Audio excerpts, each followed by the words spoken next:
Okay, guys, we're gonna do we're gonna do about 8 or 9 problems real quick because it's basically all the same idea. We just finished up with doing how to determine the end behavior, and then we found the intercepts. Actually, how far did we go? We went okay. So we're gonna find the intercepts again. We're gonna do about 5 of them, and then I'm going to do the intermediate value theorem.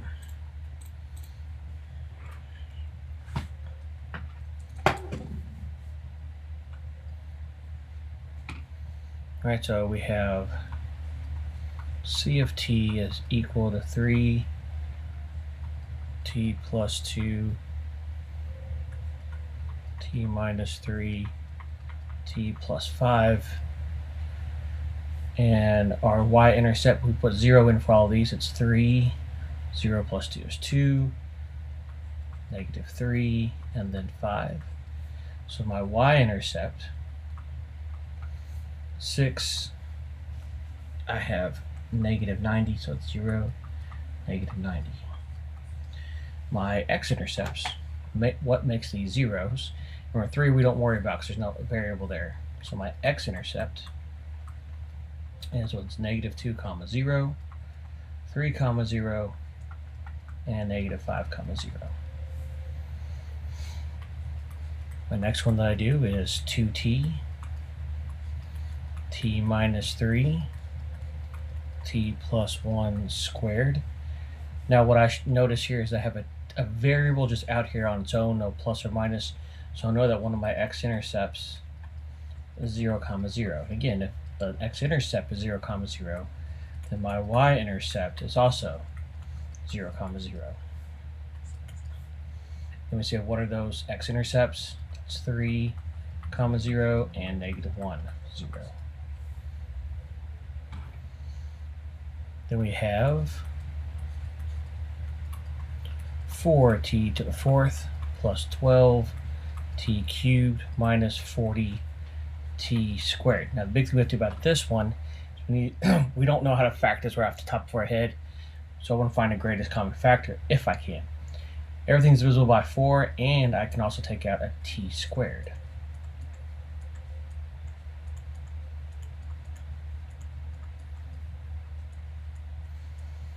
Then I need to say, okay, what are my factors of negative 10 that when I add together give me a positive 3? That would give me a t plus 5 and a t minus 2.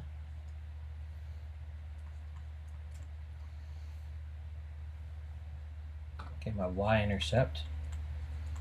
And if I say what's my constant, there is no constant up here, so it's 0 comma 0. And we can confirm that when we take out this 4t squared, because what makes that 0 is 0 comma 0 as well. Then we have to state what make those zeros to be negative 5 comma 0 and 2 comma 0.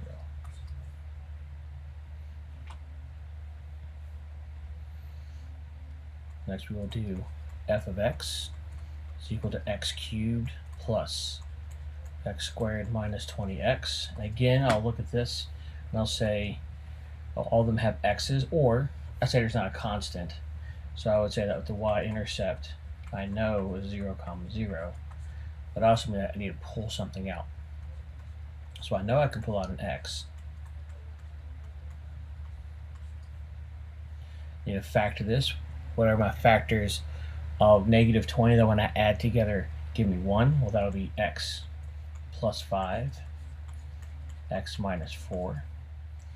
So my x-intercepts are negative 5 comma 0, 4 comma 0, and we can't forget this, and we know that we have that because my y-intercept is 0 comma 0, that an x-intercept is 0 comma 0.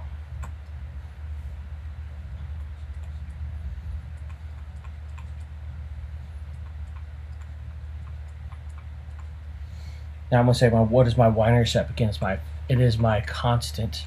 In this case, we do have one. It's negative 4, so I know that my y-intercept 0, comma, negative 4. Now I need to factor the rest of this. What I'm going to do first, I'm going to see if I can factor by grouping, and I know I can. These first two have x squared in common, which leaves me with x plus 1. And the last two have a negative 4 in common, and when I take that out, also gives me an x plus 1. I write down what's inside the parentheses, and they have to be the same, and then I write down what's left. This can still be factored to x minus 2, because x plus 2, because it's a difference of squares.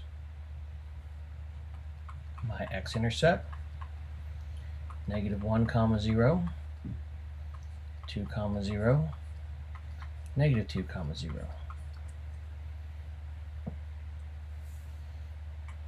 All right. For using the intermediate value theorem,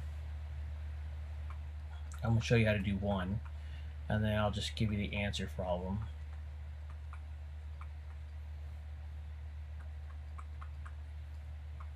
The whole point behind this is that can we determine if there is an x-intercept?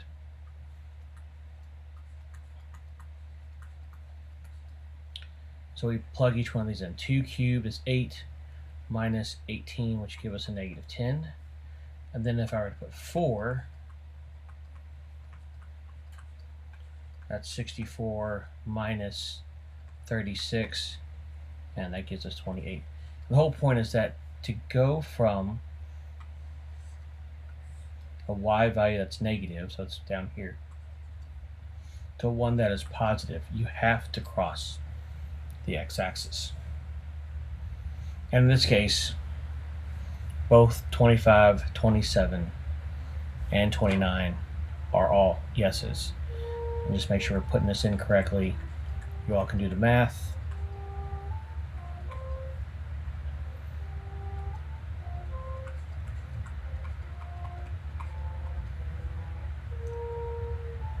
This ends up being a plus and a negative, so that's a yes. And then when I do the next one, let me scroll down.